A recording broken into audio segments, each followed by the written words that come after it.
Sa usaping pagkain, bukod sa pagiging masarap, dapat din nating siguraduhin na malinis at ligtas ang ating mga kinakain upang mapanatili nating malusog ang ating katawan. Tama ka dyan, Patrick. Kaya naman upang bigyan tayo ng karagdagang kaalaman ukol sa acute gastroenteritis at kung paano natin mapapangalagaan ang ating mga tiyan. Kasama natin ngayon si Dr. Angelo Lozada. Magandang umaga po. This is Prof. Fee together with Patrick. Good morning, Doc.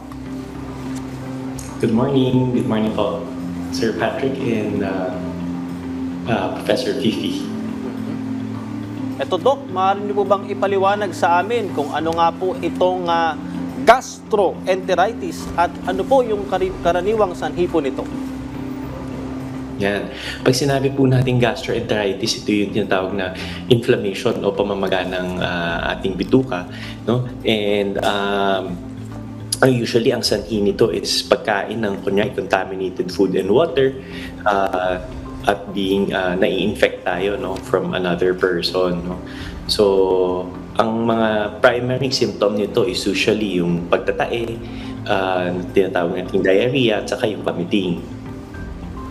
Alright, Doc, sino-sino po ba yung mga madalas tinatamaan ng sakit na ito? Karaniwan po ba yung mga pangyayaring ito ay sa mga bata ba o sa mga matatanda? Tell us more.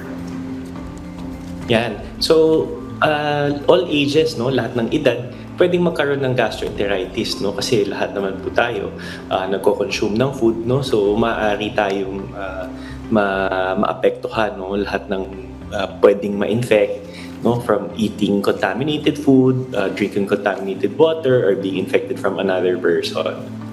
Pero yun nga, medyo madalas din do sa mga kabataan kasi syempre yung mga bata, no, hindi naman din sila masyadong conscious with regards to yung mga simple hygiene practices, like for example washing your hands, no. So kaya common din po din sa mga bata kasi kung ano-ano lang po pinupulot nila at saka kung saan na pupunta yung kanilang mga kamay. Yun nga Dok, as much as possible dapat po malinis yung pagkain or yung tubig na ating pong iniinom, ano? Pero kapag nga po tinamaan nitong acute gastroenteritis, ano po yung mga paunang lunas dito, Doc? Yan. So, pinaka-importante dito is we have hydration, no? So, yun ang pinaka-importante sa lahat, no? Kasi ang pinaka-risk dyan is pagkakaroon ng dehydration, no?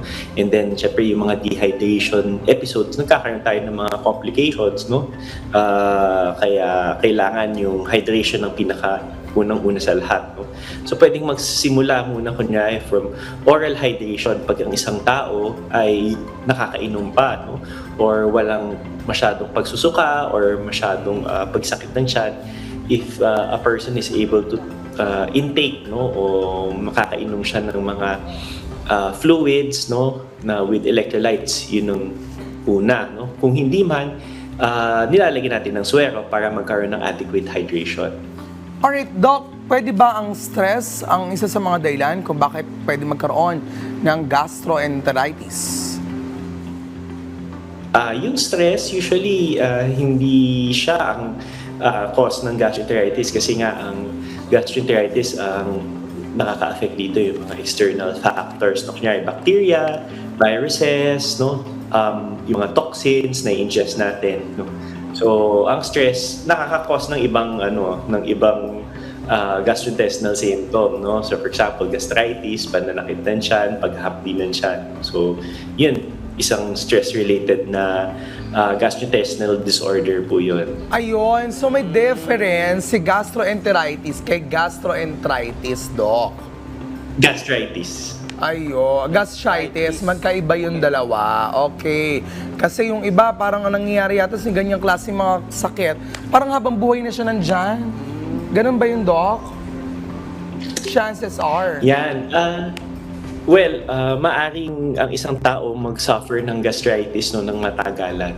O however, ang gastroenteritis, usually self-resolving siya. No? So, pagka kunwari, commonly kasi viruses, no? So, pagka yung body mo nakakope na siya, no, natatanggal na niya yung mga virus, no, yung gastroenteritis sa isang tao, usually after mga 3 or 4 days, nag-resolve na siya. Nawawala na yung pagtatae, nawawala na yung sakit ng tiyan, hindi na nagsusuka. Yan. So, it is self-limited na ika nga.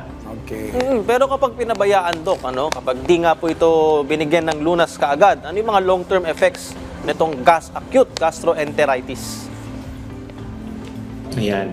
So pagka nagkaroon to ng napabayaan, ang maaaring isang complication nito magkaroon ng yung sa effects ng severe dehydration, such as for example kidney failure, na yun ang pinaka-common, magkakaroon ka ng pagkasira ng inyong bato.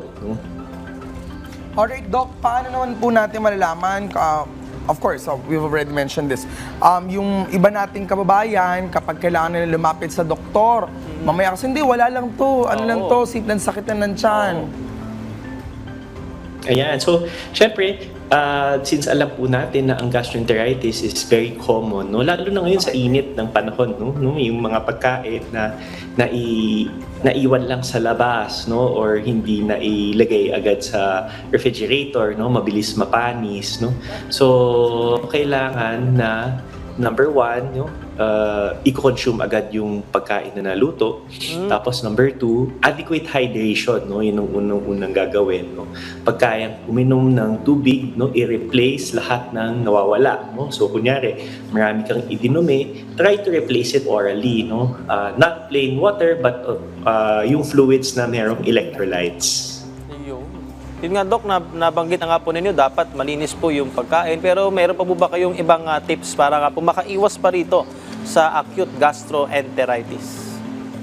Yeah, of course. I failed to mention na dapat din yung personal hygiene, aware tayo sa ating personal hygiene.